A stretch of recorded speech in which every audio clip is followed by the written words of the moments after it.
జై తెలంగాణ. అందరికీ నమస్కారం.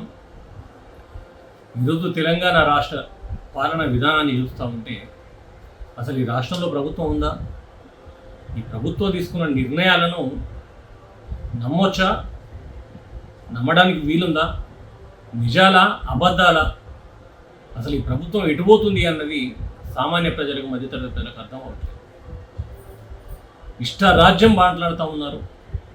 తెల్లవారితే అధికారంలోకి ఏదైతే పచ్చి అబద్ధాలతోటి ఇలా అధికారంలోకి వచ్చిండ్రో అవే అబద్ధాలు చెప్పుకొని ఇలా ప్రభుత్వాన్ని కూడా నడుపుతూ ఉన్నారు. ఎందుకంటా ఉన్నానంటే ఈ ముఖ్యమంత్రికి ఒక కమిట్మెంట్ కానీ, ఒక ప్రణాళికబద్ధమైనటువంటి, ఒక చట్టబద్ధమైనటువంటి నిర్ణయం కానీ తీసుకునేటువంటి హక్కు కానీ, దిమాగ్ కానీ లేదు. దిమాగ్ లేనివాడి పాలన ఎట్లుంటుందో ఇవాళ మనం కళ్ళగట్టినట్టు చూస్తూ ఉన్నాం. ఒకే వేదిక పైన ముఖ్యమంత్రి అంటాడు ఆగస్టులోనే మొత్తం రుణమాఫీ చేసేసినాడు. ఆ రాజీనామా చేస్తానన్న సన్నాసుడు ఎడవేండు అని పట్టుకరాంది అంటాడు. ఆయన పక్కకే ఉన్న ఇంకొక ఉప ముఖ్యమంత్రి ఆయనేమంటాడు ఇంకా రుణమాఫీ పూర్తి కాలేదని అందరికీ వర్తింపజేస్తాం, ఎవరు ఆందోళన చెందొద్దని చెప్పేసి ఆయన అంటారు. మరి సన్నాసుడు ఎవడు? ఇప్పుడు వీళ్ళ సన్నాసులు రుణమాఫీ చేయాలని చెప్పేసి డిమాండ్ చేసిన అతను సన్నాస ఒకసారి ఆలోచించుకోవాలి. అంటే మీ మాటలకు పొంతన లేకపోతే పాలన ఎక్కడ పురిగడుతుంది? మీ ఇష్టరాజ్యం మాట్లాడుకుంటూ పోతూ ఉన్నారు. మీ నోటికి వచ్చిందే వేదం. ఇంకా సిగ్గు లేకుండా ఒక రాష్ట్రంలో అత్యున్నతమైనటువంటి ముఖ్యమంత్రి పదవిలో ఉండి రాజ్యాంగాన్ని కాపాడుతా, చట్టాన్ని కాపాడుతా, రాజ్యాంగానికి లోపడి పాలన కొనసాగిస్తా, ప్రజలకు ఇబ్బంది రాకుండా చూసుకుంటా అని చెప్పేసి ప్రమాణం చేసినటువంటి వ్యక్తి అసెంబ్లీ సాక్షిగా మా వాళ్ళే పోయి వీపులన్నీ వలగొట్టి వచ్చిందో తుక్కు అని చెప్పేసి ఇలా సంకలు గుద్దుకుంటూ చెప్తున్నటువంటి ఈ సన్నాసి ముఖ్యమంత్రికి కనీస విలువలు ఉన్నాయా? ఈ న్యాయస్థానం కానీ, ఇతరత్ర కమిషన్లు కానీ ఈ ముఖ్యమంత్రి మాట్లాడుతున్న తలతోక లేనటువంటి మాటలను సుమోటోగా తీసుకొని ఆయన పైన విచారణ జరపాలి. ఎందుకంటే రాష్ట్ర ముఖ్యమంత్రి సాక్షాత్తు సంకలు గుద్దుకుంటూ సంబరపడతా ఉన్నప్పుడు మిగతా ప్రజల పరిస్థితి ఏంది? మిగతా వ్యక్తుల పరిస్థితి, మిగతా నాయకుల, కార్యకర్తల పరిస్థితి ఏంది?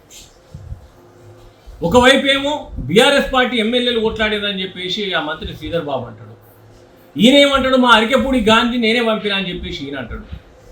మా అరికెపూడి గాంధీ అంటాడు బీఆర్ఎస్ పార్టీ ఎమ్మెల్యేకి పిఎస్సీ చైర్మన్ ఇచ్చిన అంటాడు. అంటే మీకు ఏమైనా తల తోక దిమాగులు ఏమైనా పనిచేస్తున్నాయా? అసలు అరికెపూడి గాంధీ మా ఓడే అని చెప్పేసి చెప్పుకుంటున్నారు. పిఎస్సీ చైర్మన్ ఎందుకు ఇచ్చిండ్రు అంటే ఆయన బీఆర్ఎస్ పార్టీ ఎమ్మెల్యే అంటున్నారు.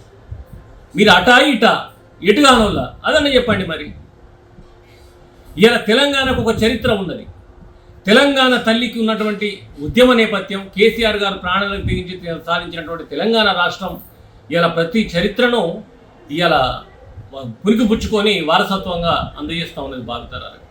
అదే రకంగా ఏర్పడ్డ తెలంగాణకు తెలంగాణ తల్లి నమూనాను తయారు చేసుకొని ఇలా ఆమె ఒక దేవతలాగా, ఒక ఇంటి ఆడబిడ్డలాగా పూజించేటువంటి కార్యక్రమం.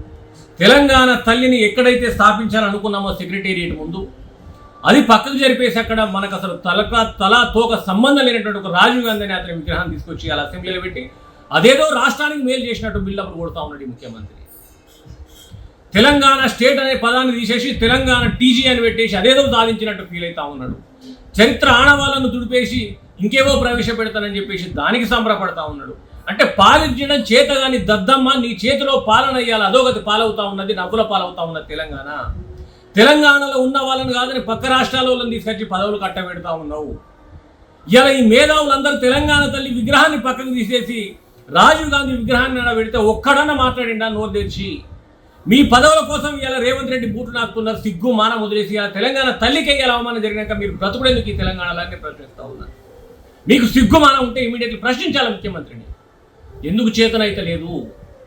తెల్లవారితే అబద్ధాలను ముందేసుకొని బ్రతికే మీరు పాలన కొనసాగించడానికి అర్హులు కారు అని చెప్పేసి మేము కోరుతా ఉన్నాం.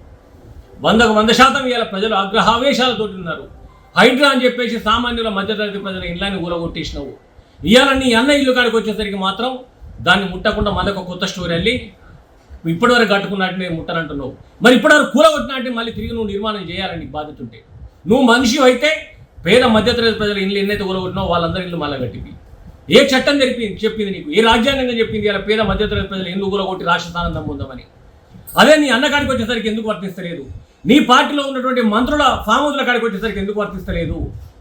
వీటికి సమాధానం చెప్పలేని దద్దమ్మ ఇయ్యాలని పాలనలో అధోగతి పాలన తెలంగాణ దేవుడే కాపాడాలి.